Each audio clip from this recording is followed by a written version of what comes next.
kiranya tetap di tengah-tengah kami. Urapan roh-Mu yang suci Engkau nyatakan dalam kami ya Tuhan, agar kami bisa tertolong dalam mendengarkan firman-Mu dan hidup di dalamnya. Tetapi kuasa-kuasa kegelapan yang mengganggu menggoda kami saat pemberitaan firman-Mu, Tuhan, bersatu hati kami panggil nama Engkau buat usir dia.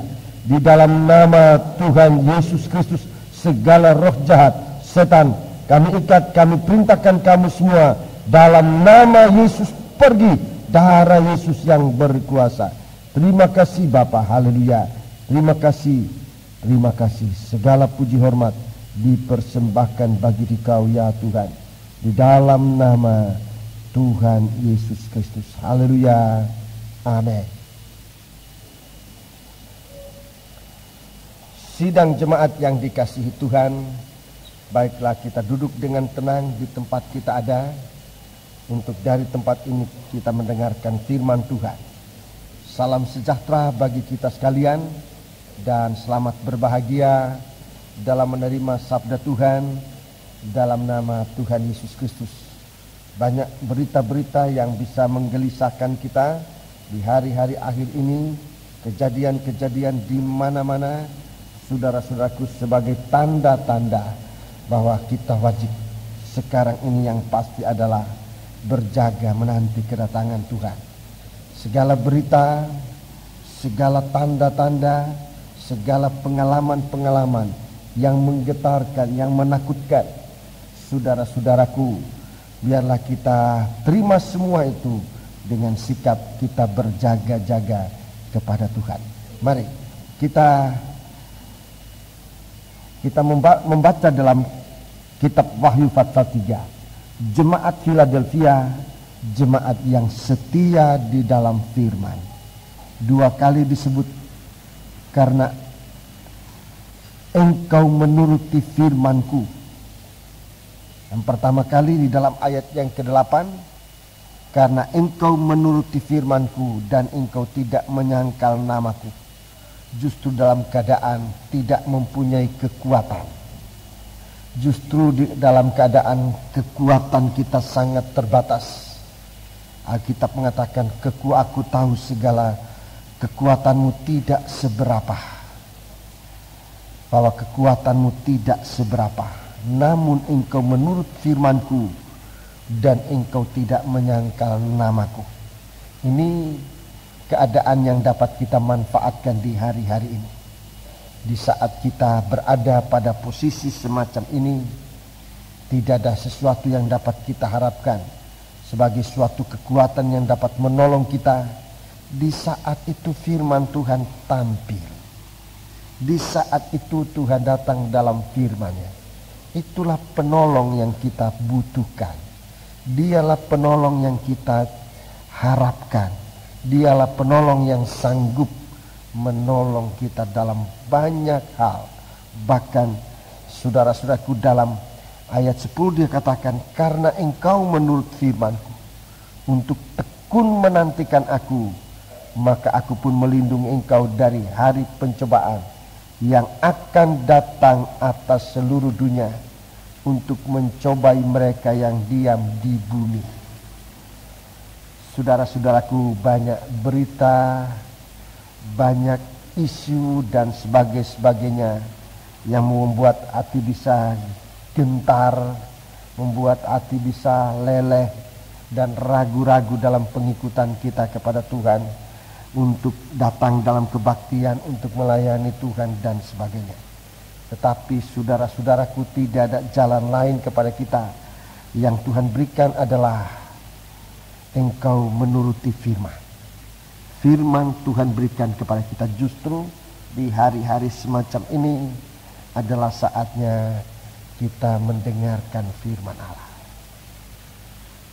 Di hari-hari ini banyak isu, lewat telepon, lewat kata-kata seorang dan yang lain, akan terjadi ini dan itu.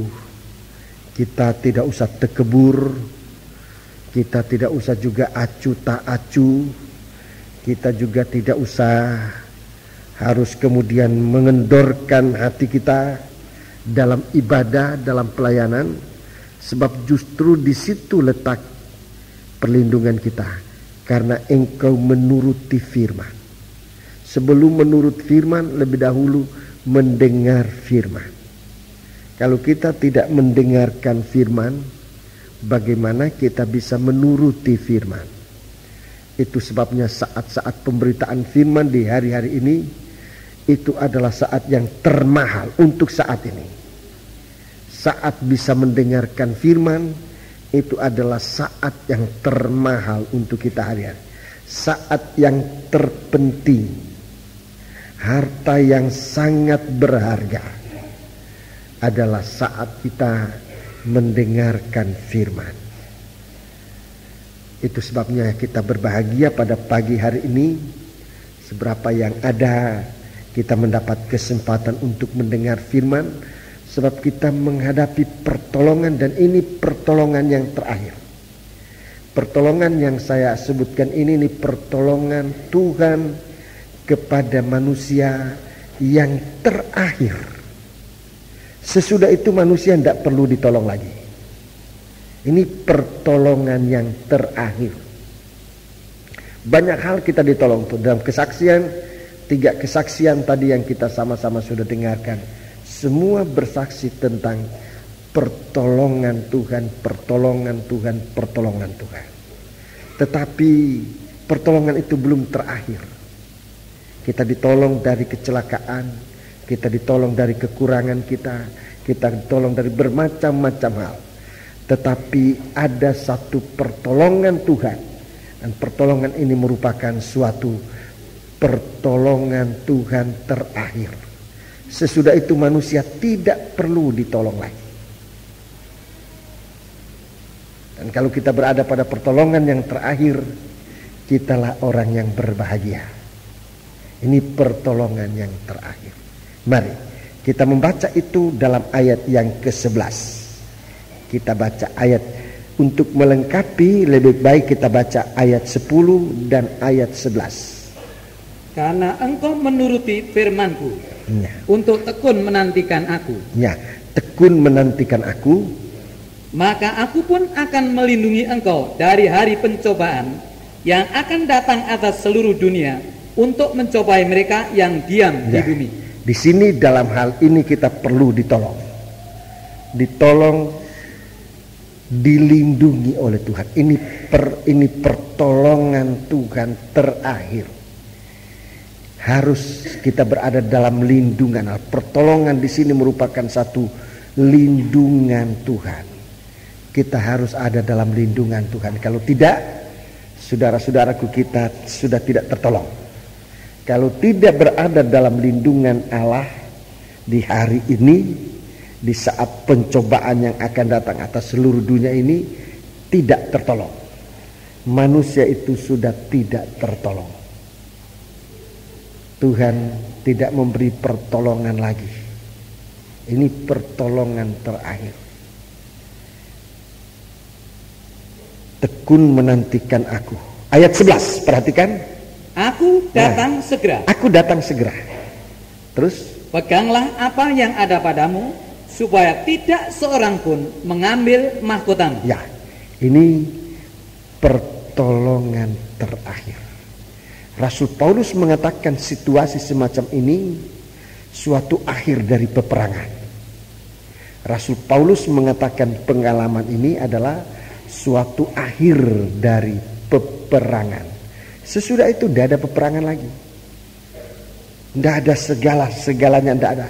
Kita sudah benar-benar tidak lagi memerlukan pertolongan, sebab kita sudah bersama Tuhan. Rasul Paulus mengatakan situasi dalam ayat 11 ini suatu peperangan terakhir. Kalau kita menang, kita bermahkota. Kalau tidak, ya gugur. Kalau sudah gugur, tidak ada lagi pertolongan. Jadi ini pertolongan terakhir yang kita harus waspada terhadap ini. Waspada. Justru di dalam hal menanti kedatangan Tuhan. Maka karena engkau menurut firman-Ku untuk tekun menantikan aku. Yang pertama dikatakan kamu mendengar firman dan tidak menyangkal nama. Itu dalam keadaan kita lemah, dalam suasana lemah. Satu perkara yang harus kita perhatikan adalah di dalam kelemahan itu jangan sampai menyangkal nama Tuhan, jangan sampai tidak menuruti firman. Tetapi di dalam percobaan ini, situasi kita, suasana kita pada waktu itu dalam hal penantian, mendengar firman untuk menantikan Tuhan, mendengar firman untuk tekun menantikan Tuhan. Memang banyak persoalan yang kita alami, saudaraku, banyak persoalan, dan persoalan-persoalan itu mengguncangkan hati. Tetapi kita membutuhkan firman sekarang ini adalah kekuatan untuk menantikan Tuhan, untuk bisa tekun menantikan Tuhan. Sebab percobaan ini, percobaan yang akan datang menguji seluruh dunia, merupakan ujian terakhir. Saudara-saudaraku, dan sesudah itu manusia yang diselamatkan sudah tidak lagi membutuhkan pertolongan. Di saat itu kita hanya tinggal bersama Tuhan, memuliakan Tuhan dalam kerajaannya. Jadi ini pertolongan terakhir, saudara-saudaraku, yaitu kalau kita dapat ikut rombongan tubuh Kristus yang disingkirkan dari bumi ini. Itu pertolongan terakhir. Nanti ada, saudaraku, ada orang-orang yang ketinggalan, yang tidak meningkat dalam doa, itu diserahkan ke dalam tangan antikris. Mereka dianiaya sampai kepalanya dipancung. Tapi pertolongan Tuhan sudah bersama tubuhnya di dalam persiapan untuk diangkat dari bumi ini masuk ke dalam kerajaan 1000 tahun. Itu suatu pertolongan Tuhan. Dan kalau seseorang tidak berada dalam kerajaan 1000 tahun, saya ulangi perkataan ini, kalau seseorang tidak ada dalam kerajaan 1000 tahun, itu berarti sudah tidak ada harapan. Orang itu sudah pasti dimasukkan oleh Tuhan dalam, nanti pada hari penghakiman dia masuk pada api neraka. Jadi saudara-saudaraku, di hari ini, hari kesempatan terakhir menerima pertolongan.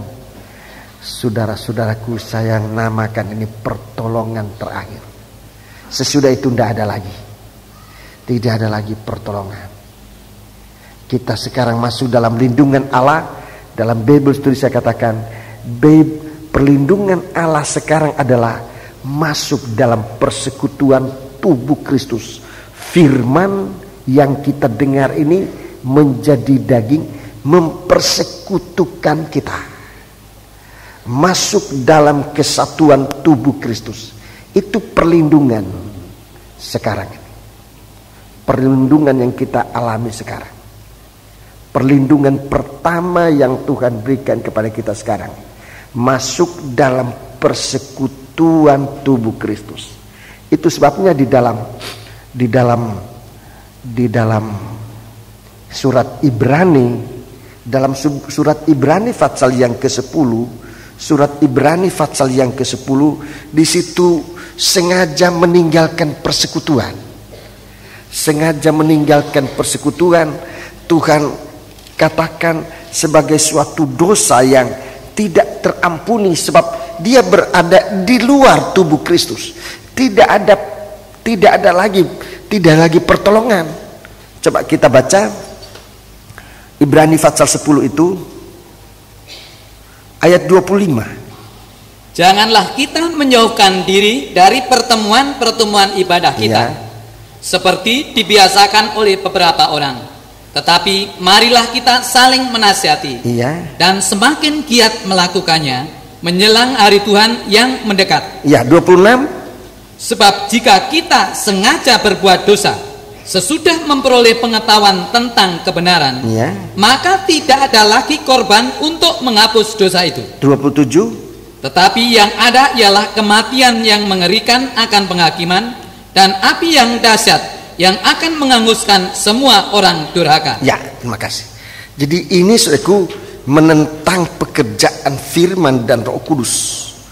Melepaskan diri dari persekutuan. Melepaskan diri dari persekutuan oleh pekerjaan firman. Jangan kita menjauhkan diri dari pertemuan ibadah kita seperti dibiasakan oleh beberapa orang. Dibiasakan oleh beberapa orang. Lalu dalam ayat 26 katakan, kebiasaan ini sengaja berbuat dosa. Sengaja. Dan itu tidak ada korban. Tidak ada korban lagi. Yang ada hanyalah malapetaka. Sebab itu saudara perhatikan perlindungan Allah sekarang. Yang Tuhan bentuk sekarang ini adalah suatu kesatuan. Dan memang harganya mahal.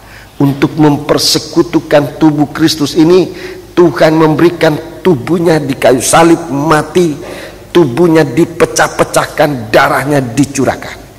Itu dalam Ibrani pasal yang ke-10 ini. Ibrani pasal yang ke-10 ini, untuk persekutuan ini Tuhan memberikan tubuhnya, saudara-saudaraku. Tuhan memberikan tubuhnya supaya kita menjadi satu dengan Dia. Jangan sampai kita terpecah-pecah. Ini lindungan. Jadi kalau ada kebaktian persekutuan, ada doa dalam persekutuan, salah satu gerakan persekutuan, saudara-saudaraku, jangan kita berada di luarnya. Biar kita berada di dalamnya. Sebab itu suatu lindungan Allah sekarang ini. Sesudah itu nanti lindungan yang terakhir adalah tubuh yang sudah disekutukan ini. Jadi sekarang ini kita disatukan oleh Tuhan dalam tubuhnya Kristus, dalam firman ini kita disatukan. Kedua kali Tuhan katakan, kamu tekun dan tidak menyangkal namaku, kamu tekun menantikan aku. Ini dalam satu kesatuan tubuh dalam firman, ya. Sesudah ini yang terakhir Tuhan katakan, aku datang segera. Tubuh ini, tubuh di mana kita berada sekarang ini masih di bumi. Sekarang ini masih setan masih lihat, kita masih dengar ancaman, kita masih dengar isu, kita masih di bumi ini. Tapi kita dalam satu kesatuan tubuh ini, Tuhan janji, Tuhan lindungi kita. Tubuh ini dilindungi oleh Tuhan. Tubuh Kristus ini dilindungi oleh Tuhan. Tetapi yang terakhir Tuhan akan lakukan adalah tubuh ini, ya, yang sekarang masih ada di Lemaputro, di Surabaya, di Johor, di mana-mana di dunia ini, masih merupakan satu kesatuan yang masih berada di bumi ini. Iblis masih mengeluarkan suaranya yang menakutkan, bagaikan suara singa yang mengaum. Bagaikan suara singa yang mengaum. Tadi malam saya tidak tahu berapa kali saya dapat telepon dari rekan-rekan hamba Tuhan yang saling mengingatkan. Sebab mereka juga kena teror itu. Mereka takut. Mereka ingat kita di sini. Barangkali kita belum dapat berita. Barangkali kita belum tahu berita ini dan itu. Memang semua berita itu sangat menakutkan. Jadi saudara-saudaraku, tubuh ini sekarang kalau dia tekun, kalau sekarang kita tekun tidak menyangkal namanya, kita tekun menantikan Dia, kita disatukan oleh Tuhan dalam satu kesatuan. Buktinya saudaraku, semacam tadi malam itu rekan hamba Tuhan, ada yang lewat telepon, ada yang bertemu dan ngomong dan bicara, semua karena merasa satu keterikatan, satu kesatuan. Tetapi saudaraku, Tuhan tidak akan biarkan kita terus demikian. Suatu pertolongan Tuhan yang terakhir adalah bahwa tubuh ini saudaraku, yang memang sekarang menderita, sekarang dia mengeluh, sekarang dia menangis, ini tubuh ini menangis sebab di sana dalam mempelai perempuan Kristus, Wahyu 12, dia seperti seorang wanita yang sedang mengandung untuk melahirkan. Dia berteriak, dia menangis, dia berhadapan langsung dengan setan, dia berhadapan langsung dengan naga. Saudara-saudara, ini berhadapan langsung dalam keadaan menantikan Tuhan ini. Gereja Tuhan diperhadapkan secara langsung dengan setan. berkepala 7, bertanduk 10 dan sebagainya. Sementara ekornya serang menggelepar-gelepar untuk mencari siapa saja yang bisa dicampakkan. Ini, saudara-saudaraku, sekarang perlindungan kita di mana? Bukan di bawah senjata, bukan di bawah benteng kota, benteng atau gua, bukan. Perlindungan kita di dalam firman. Tekun karena kamu setia pada firman dan tidak menyangkal. Kamu tekun menantikan aku, mendengarkan firmanku dan tekun menantikan aku. Ini di sini dalam firman, di sini. Tetapi Tuhan tidak biarkan begini. Sebab setan ini, saudaraku, setan ini dia terus bersuara. Dalam Alkitab itu jelas suaranya hojatan. Suaranya hojatan. Kita kalau dengar itu suara itu, saya lihat itu benar-benar mengerikan dan suatu perkataan yang sangat kotor. Sangat kotor, saudaraku. Kalau kita katakan aja kepada manusia, itu suatu perkataan yang bisa menimbulkan malapetaka, saudaraku. Ini suara kotor semacam itu dilemparkan kepada Tuhan kita, kepada anak-anak Tuhan, katakan kepada penghuni-penghuni kerajaan surga. Dia menghujat Tuhan, menghujat tabernakel Allah. Itu di dalam Wahyu pasal 13. Jadi suara itu begitu mengerikan. Tapi Tuhan akan mengadakan ini, tadi saya katakan, pertolongan terakhir. Jadi bukan Tuhan menyatukan kita saja di dalam firman Allah, tetapi Tuhan akan membawa kita ini, dibawa jauh dari mata ular ini dan ditaruh oleh Tuhan di padang belantara untuk menanti di sana, untuk meningkatkan ketekunan kita dalam menanti kedatangan Dia. 3,5 tahun jauh dari mata ular. Ini saya tadi katakan pertolongan terakhir. Gereja Tuhan, saudara-saudaraku yang tergabung dalam kesatuan tubuh Kristus yang masih hidup di bumi ini, itu akan dibawa ke padang belantara. Untuk di sana kita menantikan hari kedatangannya. Itu pertolongan terakhir. Jadi kalau nanti gereja Tuhan ini diangkat ke padang belantara dan dunia ini, saudara-saudaraku, sudah bebas untuk menjadi permainan dari setan. Di sana Tuhan tidak ada lagi. Gereja Tuhan sudah diangkat. Ini pertolongan. Tadi saya katakan pertolongan terakhir. Kalau gereja Tuhan sudah diangkat oleh Tuhan, disingkirkan ke padang belantara, sesudah itu tidak ada pertolongan lagi. Nggak ada lagi di bumi ini, tidak ada lagi pertolongan Tuhan. Sebab gereja Tuhan sudah jauh. Dunia ini sekarang masih dipelihara, belum dihancurkan karena gereja Tuhan masih ada. Kalau gereja Tuhan nanti sudah diangkat ke padang belantara untuk menanti hari kedatangan yang segera, saudara-saudaraku, dan dunia ini akan ditimpa malapetaka. Jangan ketinggalan, saudaraku. Jangan ketinggalan. Itu sebabnya dalam kitab Wahyu, coba kita ulangi kitab Wahyu ini. Kitab Wahyu. Kitab Wahyu. Pasal yang ketiga itu. Ayat 11. Aku datang segera. 3,5 tahun di padang belantara, saudaraku. 3,5 tahun di padang belantara. 3,5 tahun di padang belantara itu bukan waktu yang panjang itu, saudaraku. Kalau 1000 tahun sama dengan 1 hari bagi Tuhan, bayangkan 3,5 tahun kita. Jangan saudara pikir itu lama 3,5 tahun. Itu cepat sekali. Dan itulah yang tadi saya katakan, pertolongan terakhir.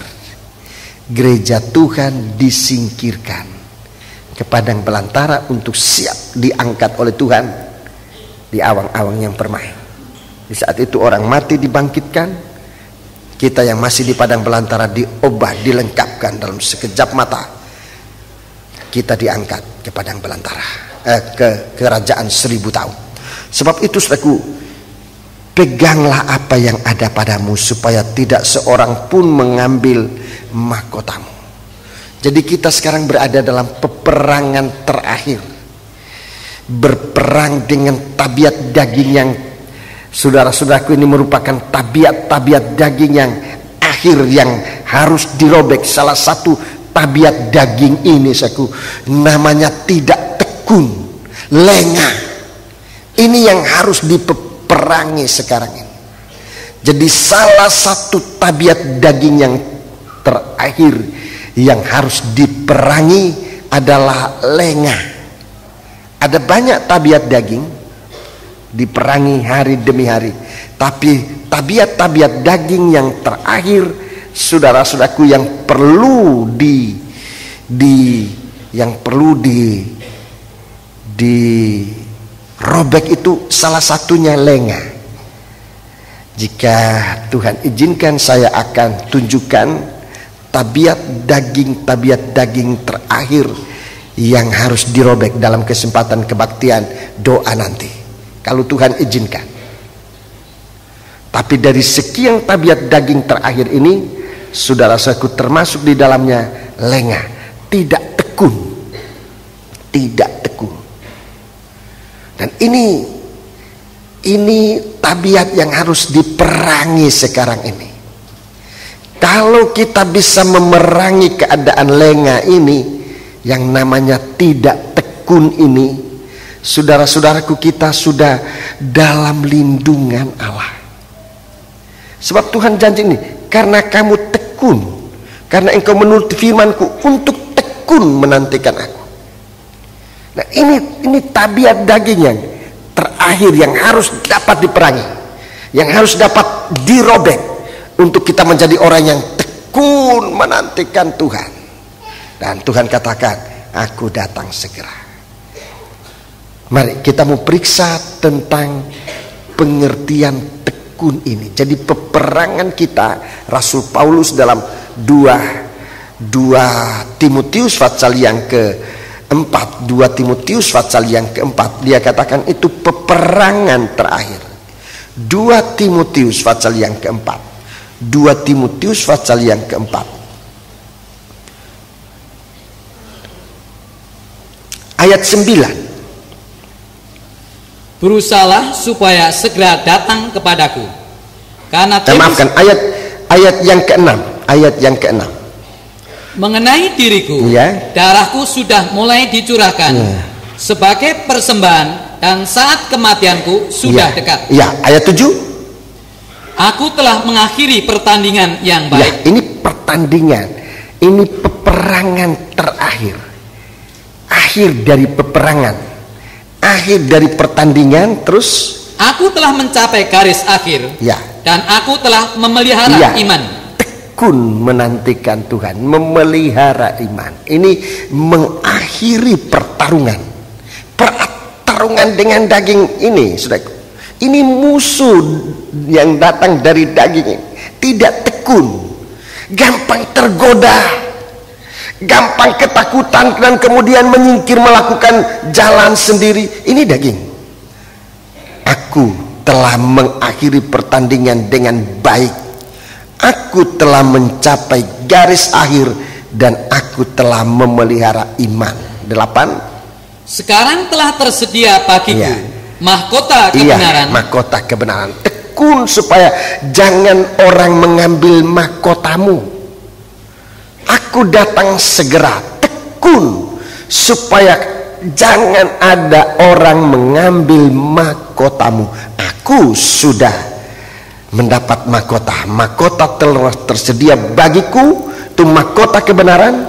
Ulangi ayat 8. Sekarang telah tersedia bagiku mahkota kebenaran, yang akan dikaruniakan kepadaku oleh Tuhan, Hakim yang adil, pada harinya, tetapi bukan hanya kepadaku, melainkan juga kepada semua orang yang merindukan kedatangannya, yang tekun menantikan.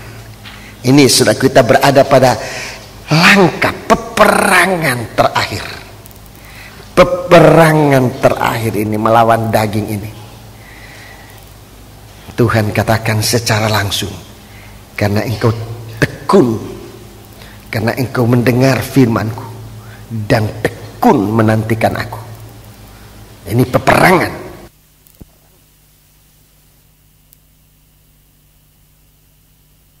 Ada godaan-godaan dan sebagainya, tapi peperangan kita tekun menantikan Dia.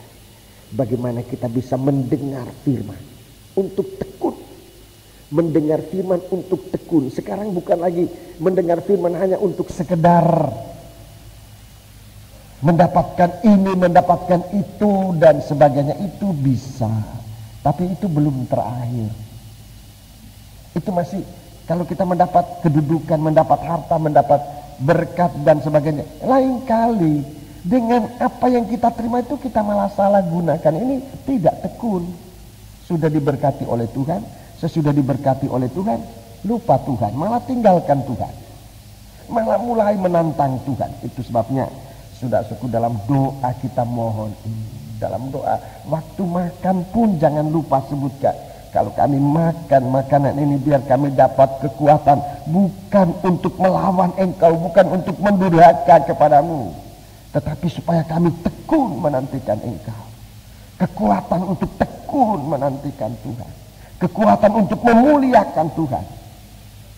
Kalau kita dapat berkat, kita jangan lupa berdoa supaya berkat ini kita jangan salah gunakan mendurhaka kepada Tuhan.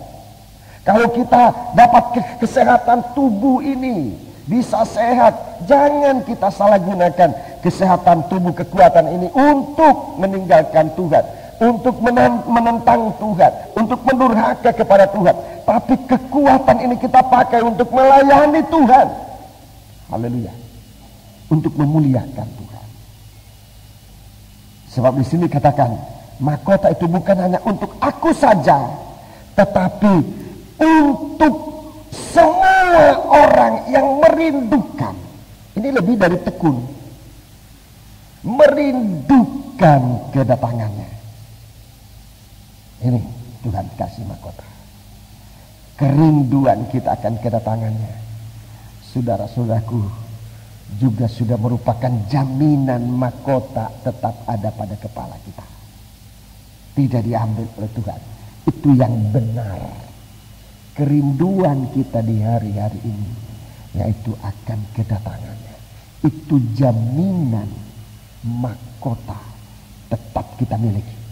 Itu jaminan, saudara-saudaraku, bahwa kita ada ketekunan untuk menantikan Dia. Kalau kita tidak merindu akan Dia, tidak bisa tekun. Sebab ketekunan ini bukan lahir dari peraturan manusia.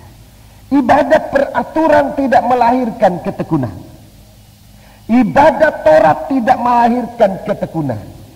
Ibadat kebiasaan bukan ketekunan.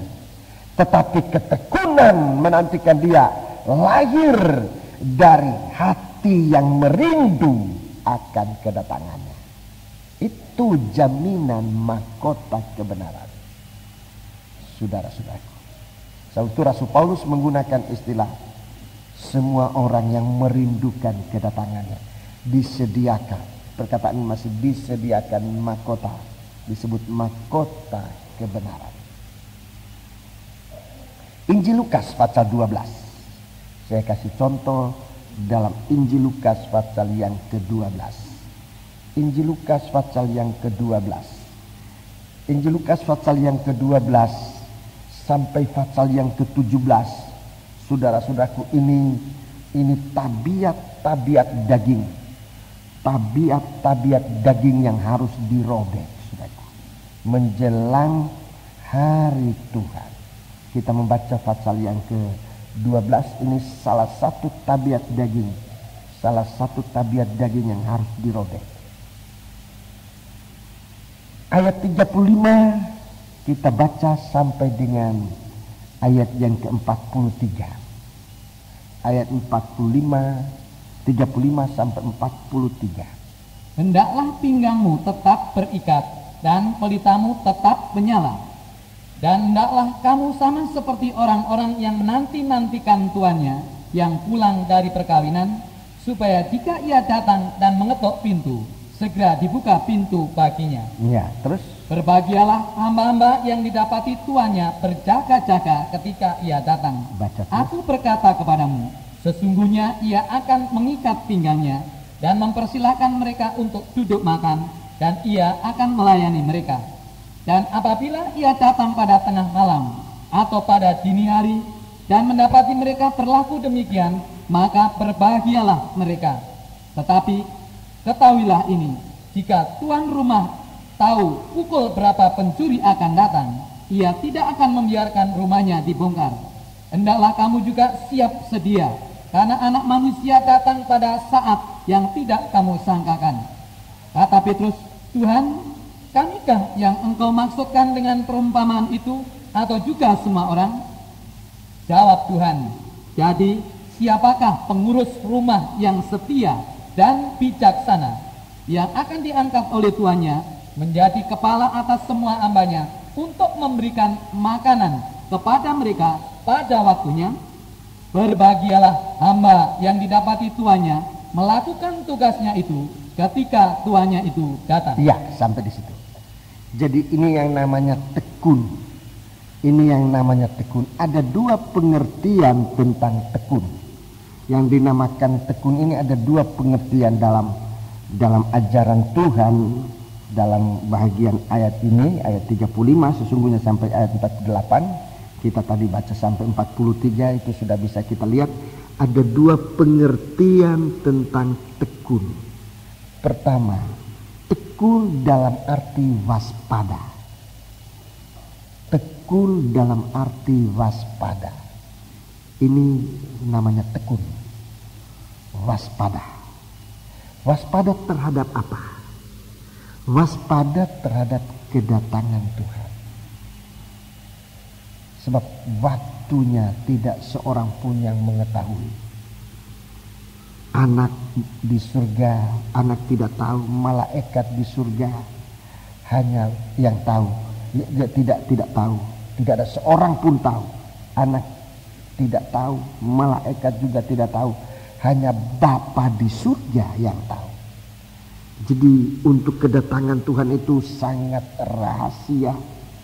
Tidak ada seorang pun tahu kecuali Bapa di surga. Untuk keadaan ini Tuhan ajarkan dalam Injil Lukas ini Injil Lukas ini ajaran langsung dari Tuhan. 4 Injil itu Tuhan bicara dan murid-murid mencatat. Saudara-saudaraku, yang namanya tekun di sini adalah waspada. Waspada. Kedua, tekun dalam arti setia. Jadi dua pengertian tentang tekun. Tekun menantikan aku. Nomor 1, waspada. Waspada. Sebab kita menghadapi Tuhan, kita tidak tahu kapan datangnya. Dalam ayat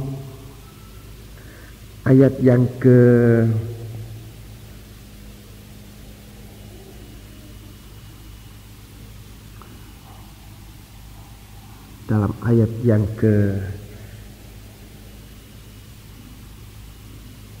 mari kita baca ayat yang ke-38. Ayat yang ke-38. Ayat yang ke-38. Dan apabila ia datang pada tengah malam, Ya. atau pada dini hari, Pada tengah malam atau dini hari. Ini saat yang dikasih kira-kira. Tengah malam atau dini hari. Ini Tuhan kasih semacam suatu pertanda, semacam suatu kode, saudara-saudaraku. Pada tengah malam atau pada dini hari. Ya. Ini dua kesempatan ini yang kita harus waspada, ekstra waspada. Sebenarnya kita berjaga dalam satu malam itu ada 4 ronde, ada 4 kurun waktu, 4 jaga, 4 shift, ya, 4 shift. Dalam satu malam itu ada 4 shift. Shift pertama, saudara-saudaraku, dalam istilahnya kebiasaan orang Yahudi adalah berjaga pada menjelang malam. Menjelang malam. Itu jam 6 sampai jam 9. Dalam Injil Markus 13, di sana disebut empat shift ini. Orang Israel kasih nama 4 shift ini dengan shift pertama jam 6 sampai jam 9. Shift pertama itu di situ kejadiannya di dalam Alkitab. Saya tidak akan tunjukkan malam ini, tapi satu studi tersendiri.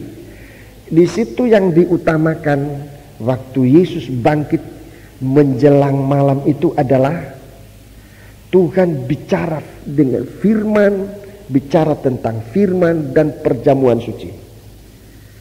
Jadi shift pertama ini sebenarnya berjaga tentang bagaimana kita mendengar firman. Itu shift yang pertama. Firman sedang disampaikan. Kita harus waspada, kita harus setia. Di sini kita harus tunjukkan kesetiaan kita. Tekun menantikan Tuhan pada shift pertama ini. Setia mendengar firman. Di dalam Injil Lukas ini, setia membagikan makanan pada waktunya. Memberikan makanan pada waktunya. Ini shift yang pertama. Kita tekun di situ. Sebagai seorang pelayan, sebagai seorang hamba, kesetiaan kita di situ bagaimana kita tekun membagikan makanan pada waktunya. Pada shift pertama. Menjelang malam ini firman Allah dibukakan, membakar hati. Waktu Yesus bangkit dia berjalan ke Emmaus, Tuhan bicara. Menjelang malam ini Tuhan bicara tentang firman Allah dalam perjalanan, dan 2 murid menyala-nyala hatinya. Dan waktu perjamuan suci, roti dibagikan. Saudara-saudara, mereka mengenal dialah Yesus. Tapi Yesus sudah pergi. Jadi shift pertama, jaga, setia, tekun di situ dalam arti setia mendengar firman. Setia itu saja. Kepada kaum muda saya katakan jangan bicara soal mengerti tidak mengerti dululah. Sebab memang siapa yang sudah mengerti dulu baru masuk gereja? Setahu saya, sesuai juga dengan pengalaman saya, tidak ada seorang pun yang sudah mengerti firman dulu di luar sana baru datang ke gereja. Enggak ada. Orang datang di gereja itu semua dari keadaan tadinya tidak mengerti firman. Masuk pertama mungkin tidak mengerti firman, masuk kedua juga tidak mengerti. Bahkan ada beberapa orang yang mengatakan sudah sekian tahun saya ikut tapi tidak mengerti. Tekun artinya setia mendengar firman sampai mata kita dibuka, itu tekun. Jadi jangan baru satu kali dengar firman tidak mengerti sudah kasih tinggal. Itu namanya tidak setia. Orang semacam ini tidak ada jaminan perlindungan. Saya bukan mau nakut-nakuti atau menyukuri, tidak. Tetapi saya bicara benarnya. Kalau kita tidak tekun, saudaraku, sampai mata kita dibuka untuk melihat wujud dari firman, itulah pribadi Yesus. Saudara-saudaraku, tidak ada jaminan perlindungan. Soal selamat tidak selamat itu urusannya Tuhan. Tapi saya mau beritakan di sini sesuai firman Allah. Kalau kita mendengar firman, kita tidak tekun setia sampai kita bisa punya mata yang tadinya tidak melihat, mata kita yang tadinya tidak memandang tetapi tidak nampak, telinga kita yang mendengar tetapi tidak mengerti. Sampai kita bisa mendengar dan mengerti, sampai kita bisa melihat dan nampak, saudara-saudaraku, kita tidak mendapat apa-apa kalau kita langsung tinggalkan. Setia, tidak peduli entah jam berapa, entah sudah berapa lama kita ikut Tuhan. Dari kesaksian beberapa saudara saya menjadi tahu, ada yang lama dengar ikut kebaktian, tidak ngerti firman, nggak ngerti belas, katanya orang sini. Saya nggak tahu bagaimana. Tetapi yang bagi Tuhan sekarang suatu jaminan bagi kita adalah kalau kita mendengar firman dan tekun. Coba baca kembali tadi itu ayat Fatsal 3 ayat ayat 10 ayat 8 lebih dahulu.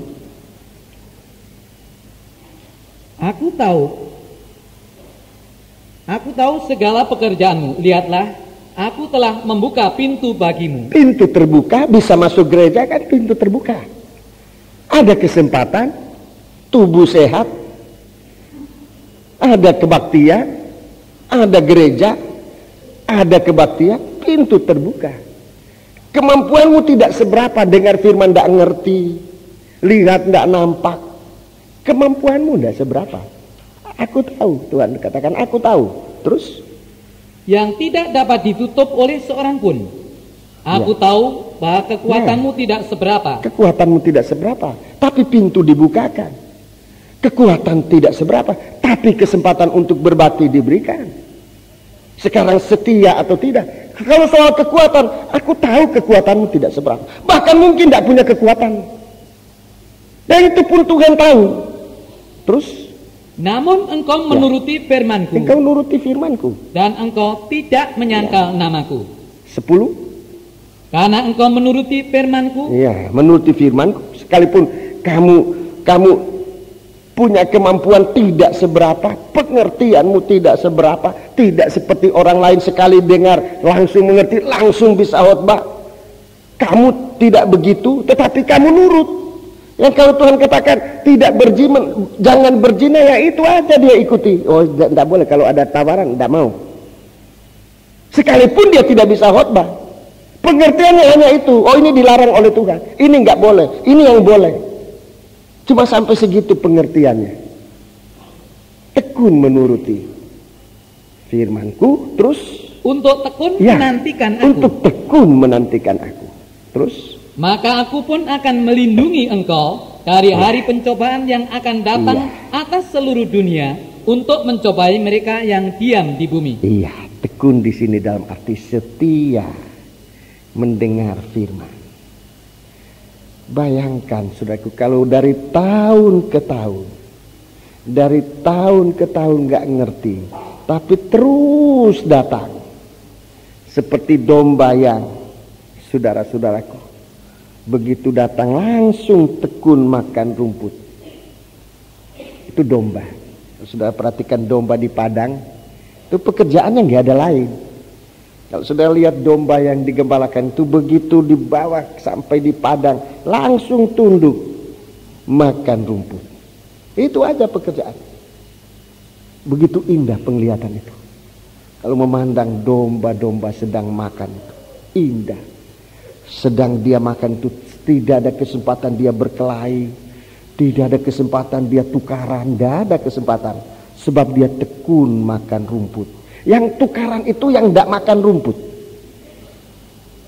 Kalau dia berhenti makan rumput, dia pasti nanduk, dia pasti tukaran. Tapi selama dia tunduk makan rumput, dia tidak bisa nggak bisa. Dia bisa ke sana kemari karena dia tidak makan rumput. Waktu dia makan rumput, dia tidak bisa sana sini, nggak ada. Domba yang suka itu domba yang tidak makan rumput. Domba yang tidak dengar firman. Itu yang paling banyak. Domba yang suka nanduk itulah domba yang tidak. Domba sebetulnya jarang nanduk. Nanduk pun tidak menyakitkan, cuma kepalanya ditabrak-tabrakan ke orang. Tapi kalau kambing itu domba atau kambing yang tidak makan, tidak setia. Paling banyak kritik adalah domba yang tidak setia. Tidak setia makan firman. Paling banyak nanduk orang, itulah domba yang tidak setia makan. Kalau domba yang setia, lihat aja. Saya kira biar saudara tidak gembala, percaya saya ini gembala. Saya ngomong gini sudah benar. Lihat aja, domba itu kalau datang di rumput langsung makan. Dia tidak ada kesempatan nanduk. Enggak ada. Enggak ada kesempatan bunyi. Dia kalau bunyi berarti dia enggak makan. Jiwa-jiwa dalam ladang Allah yang banyak kritik, banyak ngomel, banyak keluhan, itu domba yang tidak makan firman. Makan firman. Setia pada waktu. Siapakah pengurus rumah atau hamba yang setia dan bijaksana yang akan diangkat oleh Tuhan yang menjadi kepala atas semua hambanya untuk memberikan makanan kepada mereka pada waktunya? Berbahagialah hamba yang didapati Tuhan yang melakukan tugasnya itu ketika tuannya datang. Aku datang segera. Kalau saya tidak setia, tidak tekun dalam melayani firman, saya pasti ngomel sana, mengeluh ini kurang itu, ngurus urusan orang, nuduh orang. Sebab saya tidak tekun dalam menyampaikan firman, tidak tekun memasak. Kalau saya tekun di dalam menyiapkan diri untuk menyampaikan firman, tidak ada waktu untuk ngurus itu si sana yang macam-macam. Tidak ada.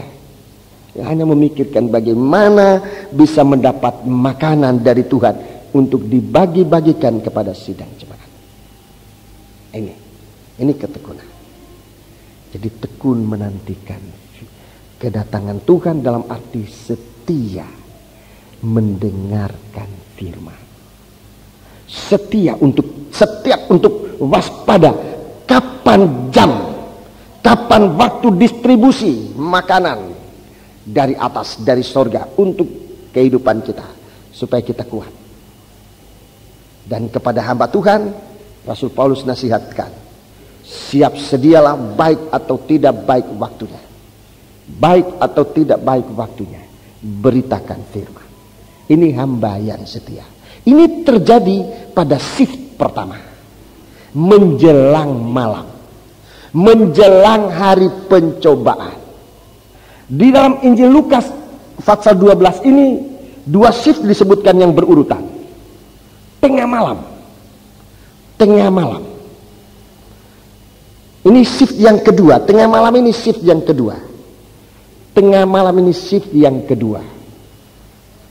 Ini suara dalam Injil Matius pasal 25, pada tengah malam itu suara yang membangunkan orang-orang tidur. Bangunlah, mempelai datang. Bangunlah, mempelai datang. Song-songlah dia.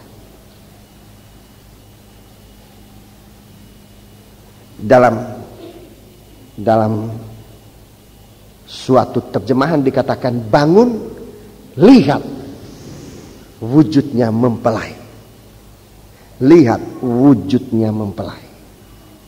Jadi pemberitaan firman, saudara-saudara, ditingkatkan pada tengah malam. Ini shift yang kedua. Shift yang kedua, pemberitaan kita ditingkatkan. Tidak hanya sekedar jadi makanan. Tidak hanya sekedar jadi makanan. Itu firman bukan hanya sekedar makanan. Tapi shift yang kedua ini membangunkan untuk kita bisa memperhatikan. Perhatian kita hanya kepada satu perkara. Mempelai, memandang kepada dia. Ini yang pertama. Ini yang perlu di dalam pemberitaan itu meningkat. Peningkatannya adalah supaya di dalam setiap pemberitaan mempelai ini dapat ditampilkan. Pemberitaan semacam ini nanti akan membangunkan sidang jemaat untuk memandang mempelai. Apa artinya memandang mempelai? Apa artinya memandang mempelai? Pada saat itu ada orang yang tidak bisa memandang mempelai.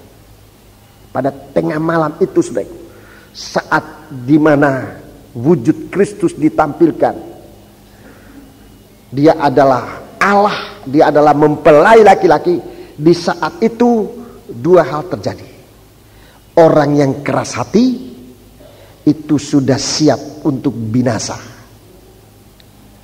Orang yang keras hati, dia tidak bisa memandang, dia tidak bisa melihat wujudnya Kristus. Padahal di saat itu pemberitaan firman akan menjadi sangat simpel, sangat sederhana. Saudara-saudara, bukan teori, tapi yang ditampilkan adalah wujud. Jadi bukan teori yang dalam-dalam, bukan ilmu, tapi wujud. Ini yang saya katakan, suatu pemberitaan firman nanti dalam bentuk yang sangat sederhana. Tetapi yang bisa masuk pada tengah malam ini adalah orang yang tadi setia di shift pertama, setia pada shift pertama, setia pada waktu pemberitaan firman menjelang malam, jam 6 sampai jam 9. Di shift yang kedua ini, saat Kristus ditampilkan sebagai mempelai, itu merupakan satu sinar, itu satu cahaya kemuliaan. Ditulis dalam 2 Korintus pasal 4 ayat 3 dan 4. Saudara baca di rumah, ayat 3 dan ayat 4. Orang yang pada waktu itu hatinya keras, perkataan hati keras itu datangnya dari waktu pemberitaan firman. Di saat shift pertama menjelang malam itu, dia keras hati, dia nggak mau percaya, dia nggak mau percaya firman, dia hatinya keras. Waktu wujudnya firman itu ditampilkan pada shift yang kedua adalah Allah dalam kemuliaan. Orang yang keras hati tidak bisa lihat, dia buta, dia disebutkan buta. Jadi pada shift yang kedua, orang yang keras hati di hari-hari ini shift pertama, kalau ini merupakan shift pertama, saudaraku, di hari-hari ini tidak mau percaya firman. Di shift yang kedua, dia buta. Sementara Kristus ditampilkan dalam wujud kemuliaan, dia tidak bisa melihat. Dia punya mata tapi tidak nampak, dia punya telinga tapi tidak mendengar. Di saat pemberitaan firman, Tuhan katakan, kalau saja kamu punya telinga satu, gunakanlah telinga satu itu untuk mendengar firman.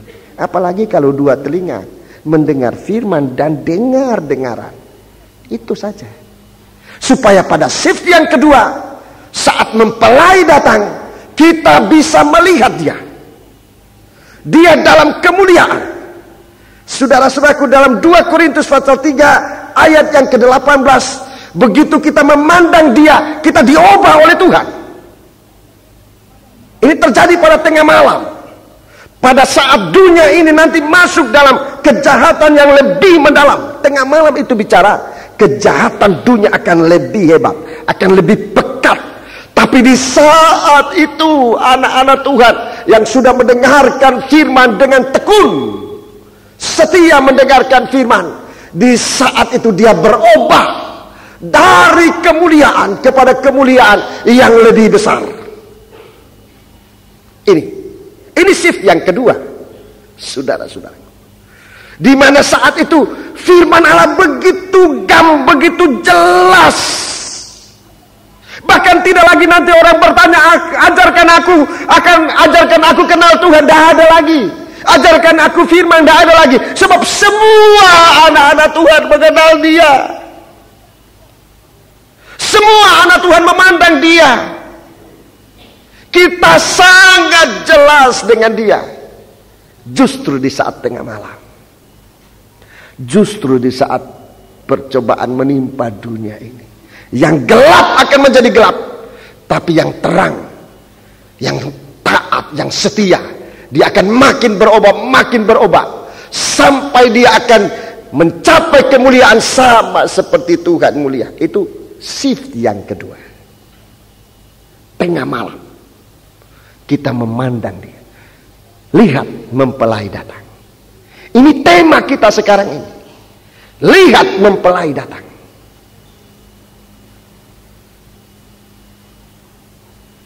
Di saat itu yang buta benar-benar buta.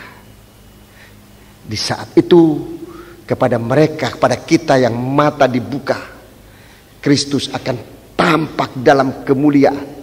Tapi begitu kita nampak kemuliaan itu, kemuliaan itu merubah kehidupan kita.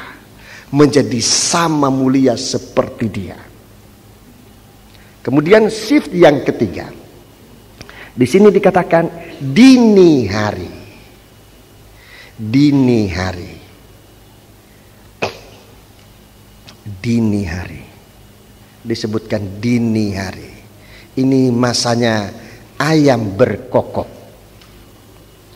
Saatnya ayam berkokok.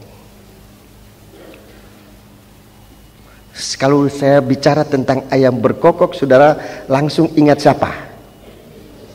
Petrus. Ada gereja pakai, begitu mereka ingat akan Petrus ini, sampai gereja ini kasih dia pakai lambang.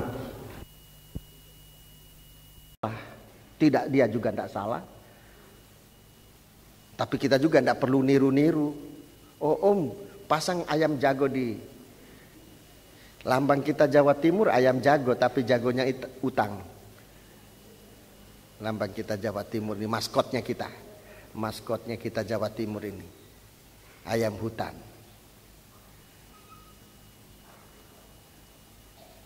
Ayam berkokok mengingatkan kita penyangkalan.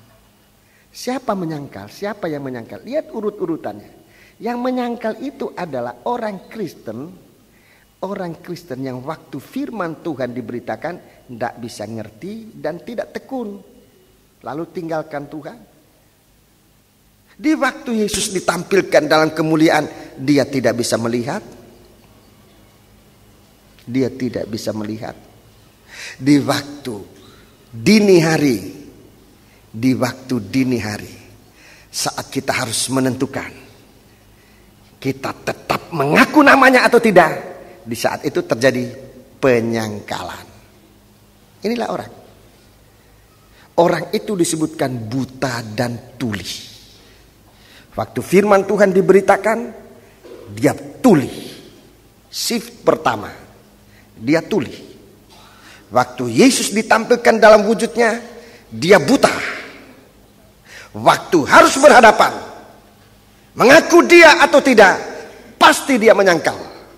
Sebab dia buta dan tuli. Dia buta dan tuli. Tuhan datang, dia temukan orang buta, dia celekkan mata orang buta supaya mempelainya bisa melihat. Itu dia lihat bertemu dengan orang tuli, dia sembuhkan orang tuli sebab dia mau supaya mempelainya jangan tuli. Mempelainya itu sempurna, bisa mendengar, bisa melihat. Di shift yang ketiga, saudaraku, di waktu dini hari, sementara orang lain menyangkal, dia tetap tidak menyangkal.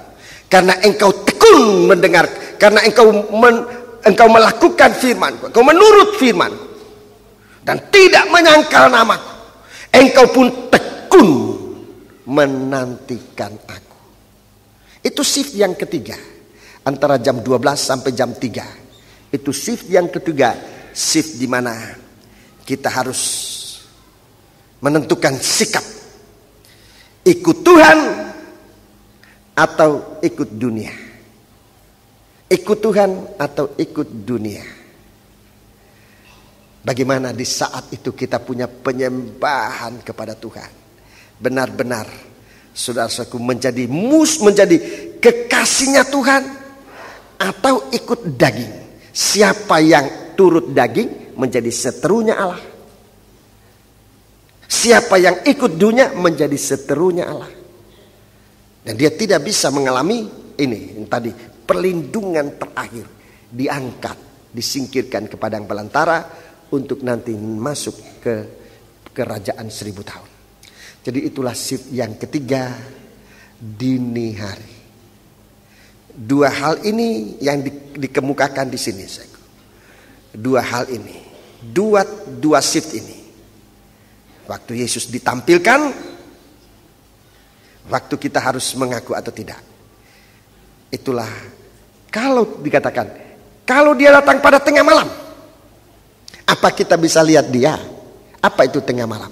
Kalau ia ditampilkan dalam wujudnya, apa kita percaya dia atau enggak? Kalau dia tampil pada dini hari, soal pengakuan kita, apa kita ngaku atau tidak? atau menyangkal iman. Ini tampilnya Tuhan yang kita harus waspada, tekun. Waspada, tekun dalam arti waspada. Shift yang terakhir, yang keempat. Shift yang keempat, di sana orang yang tadi mulia mendengar firman, shift pertama mulia. Pada shift yang kedua mengaku Tuhan, pada shift yang ketiga. Yang keempat, shift yang keempat itu pagi-pagi buta, fajar menyingsing. Disebutkan pagi-pagi buta itu sama dengan fajar menyingsing. Di saat fajar menyingsing, bintang timur bercahaya di hati. Bintang timur itulah Yesus Kristus. Yesus Kristus menempati hati kita. Dia menjadi kekasih kita, kita menjadi kekasihnya Dia. Haleluya. Ini saat pertemuan antara mempelai laki-laki dan mempelai wanita. Suatu pesta yang besar. Di saat Yesus datang, Dia sebagai bintang fajar. Bintang fajar itu akan langsung menyinari sampai di dalam hati kita. Dia menempati tempat di dalam hati kita. Kita bisa mengasihi Dia dengan segenap hati, dengan segenap kekuatan. Saudara-saudaraku, kita mengasihi Dia, kita menjadi mempelainya. Kita didudukkan oleh Tuhan di tahta bersama dengan Dia, bermahkota, mahkota kebenaran. Lihat urut-urutan ini, saudaraku. Ini yang namanya tekun. Mulai tekun dalam arti setia mendengar firman. Kekuatan memang kurang. Belum mengerti, saudara-saudaraku. Tekun di saat dia menampilkan dirinya sebagai mempelai. Tekun di mana kita mengaku setia atau tidak. Di sini, saudaraku, dalam kesetiaan ini, dalam mengaku dia ini, Rasul Paulus sempat goyah untuk jemaat Korintus. Sementara kamu disiapkan untuk menjadi mempelai, mengapa kamu begitu goyah terhadap ada ajaran lain, ya terima saja, ada Injil lain terima saja, ada roh lain kamu terima saja, ada Kristus lain. Tidak mengaku bahwa hanya Yesus itu kekasih kita. Jangan-jangan terjadi suatu malapetaka yang pernah terjadi di Taman Eden. Bagaimana Eva, Hawa gugur dari iman, dari kesetiaannya. Gugur dari kesetiaan. Tuhan katakan. Ini bicara soal kesetiaan. Biarlah kita menjadi orang-orang yang benar-benar tekun menantikan Dia. Ini suatu janji Tuhan, dan ini suatu perlindungan. Jadi sepanjang malam ini, sepanjang malam percobaannya menimpa dunia. Jadi ini percobaan yang menimpa dunia ini seperti malam turun di bumi ini. Tidak ada yang terkecuali, semua kena. Kalau namanya sudah gelap, sudah malam, seluruh belahan bumi itu gelap. Tidak ada yang terang. Sebab itu mari, entah gelapnya itu merupakan menjelang malam, entah gelap itu merupakan tengah malam, entah merupakan dini hari, entah merupakan pagi-pagi buta, tetapi kita tetap setia menantikan Dia. Inilah orang yang akan dimahkotai Tuhan.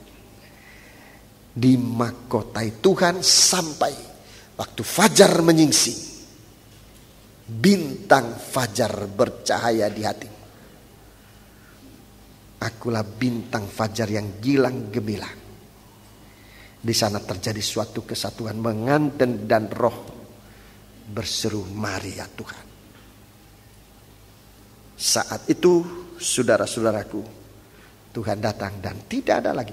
Kita tidak perlu lagi perlindungan, kita tidak perlu pertolongan lagi, sebab kita sudah di dalam naungan Tuhan yang Maha Kuasa. Itu sebabnya tadi saya katakan, suatu penyingkiran kita kepada yang belantara ini, untuk nanti dibawa masuk ke kerajaan 1000 tahun, ini pertolongan terakhir.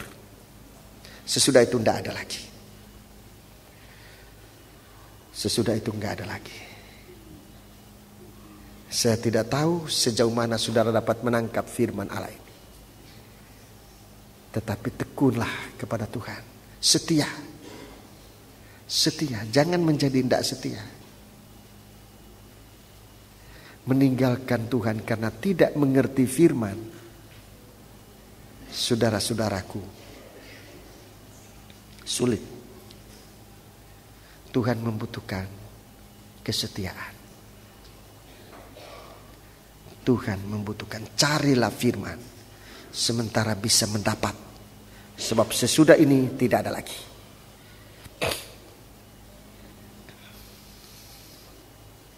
Bagi yang mau mengerti firman, berdoa, sebab dalam surat Yakobus dia katakan, kalau kita tidak, coba ini ayat terakhir, kalau toh kita tidak mengerti firman, bukan tinggalkan Tuhan, itu jalan keluarnya. Yakobus, jadi dalam kesukaran, di dalam pencobaan, ada firman, tidak ngerti firman, bukan jalan keluarnya kalau kita tinggalkan Tuhan. Yakobus pasal 1 ayat 2. Saudara-saudaraku, anggaplah sebagai suatu kebahagiaan apabila kamu jatuh ke dalam berbagai-bagai pencobaan. Sebab kamu tahu bahwa ujian terhadap imanmu itu menghasilkan ketekunan. Iya, percobaan ini saudaraku untuk membuat kita tekun. Pencobaan yang datang itu membuat kita tekun, setia mendengar firman. Terus?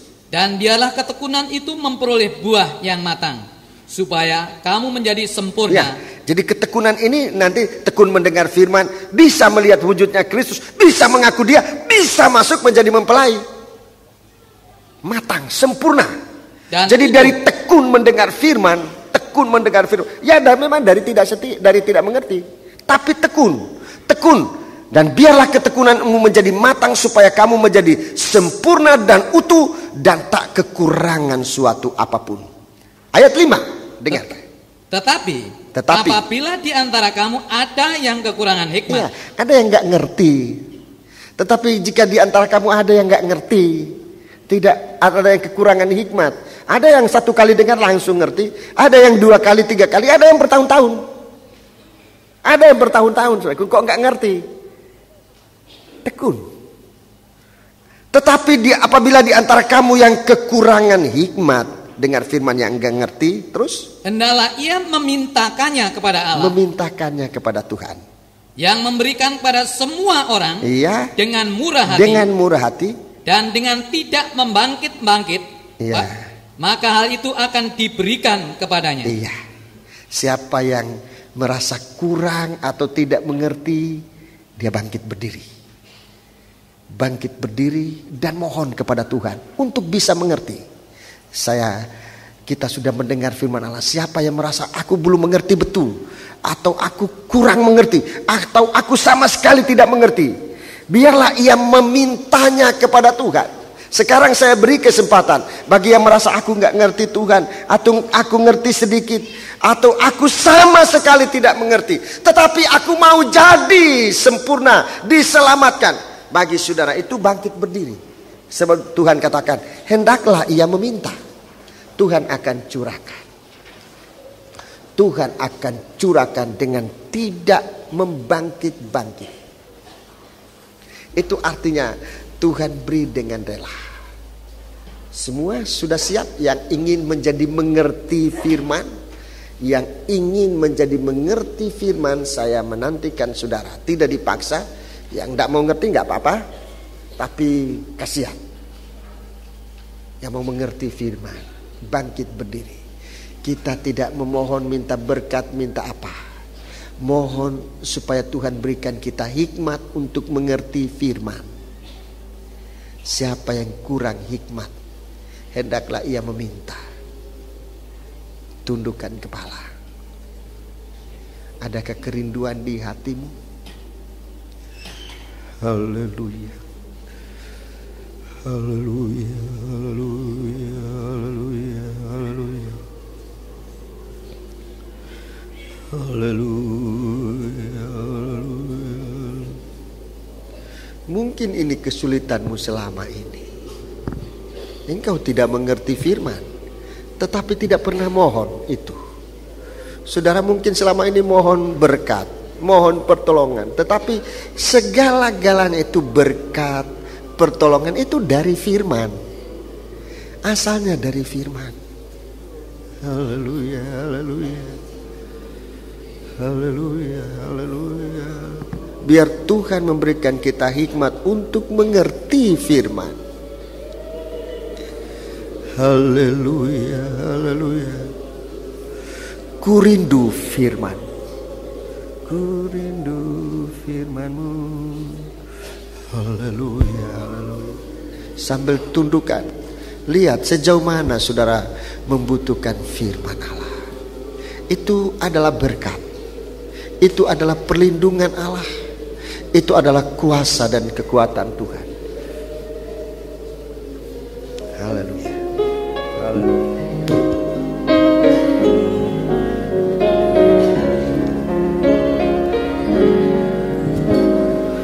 Rindu sabdamu, ku rindu firman-Mu, firman Tuhan Yesus yang heran dan kuasa. Berfirmanlah Tuhan oleh kuasa Roh-Mu, hanya kepadamu aku berserah. Mohon ini. Berfirmanlah, berfirmanlah Tuhan, Roh Kudus urapi hamba-Mu. Berfirmanlah, berfirmanlah Tuhan, ku rindu menikmati sabda-Mu. Berfirmanlah, berfirmanlah, berfirmanlah Tuhan, Roh Kudus urapi hamba-Mu.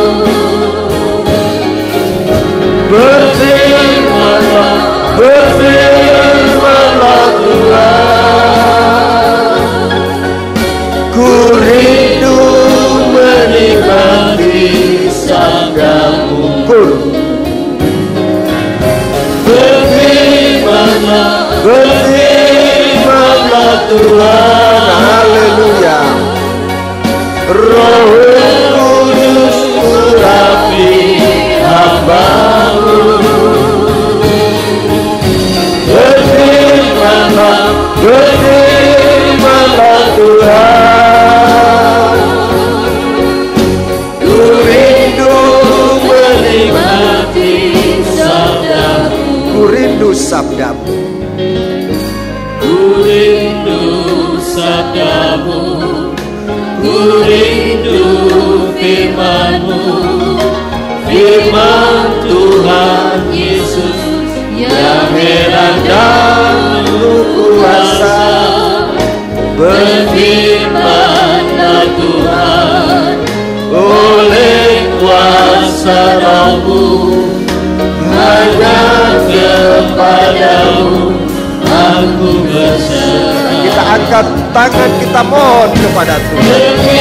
Angkat tangan dua ke atas, mohon kemurahan Tuhan. Kudus urapi hamba-Mu. Haleluya. Berfirmanlah, berfirmanlah Tuhan, ku rindu menikmati sabda-Mu.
sabdamu. Sangkur nyanyikan, sangkur yang di atas. Sidang jemaat yang di sal bersama para imam yang di sal menyembah Allah.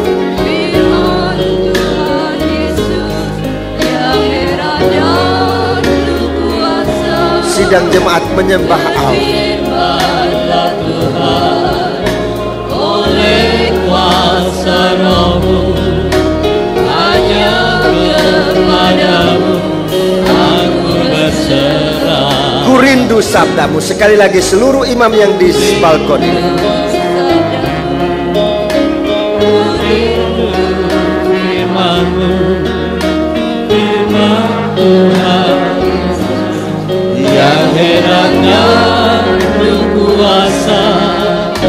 Berfirmanlah Tuhan, oleh kuasa Roh-Mu, hanya kepadamu aku berserah. Angkat tanganmu menyembah Allah. Sidang jemaat sembah Allah. Haleluya. Haleluya. Haleluya. Berfirmanlah Tuhan. Berfirmanlah Tuhan. Kami mau mendengarkannya. Nyatakan wujud pribadi-Mu dan dalam kemuliaan. Biar mata kami memandangnya. Oh haleluya. Haleluya, haleluya. Supaya saat Engkau datang, kami tidak menyangkal Engkau, tapi kami semakin mengaku bahwa hanya Engkaulah Tuhan Allah junjungan kami. Haleluya, haleluya. Haleluya, haleluya, haleluya. Haleluya, haleluya. Haleluya, haleluya. Haleluya, haleluya. Haleluya, haleluya. Haleluya. Kami tidak mengerti tadinya firman-Mu, kami tidak mengerti rencana-Mu, kami banyak kali melawan Engkau, tetapi Engkau telah bersabda agar kami tekun sampai bintang fajar menyingsing bercahaya dalam hati kami. Haleluya, haleluya, haleluya, haleluya.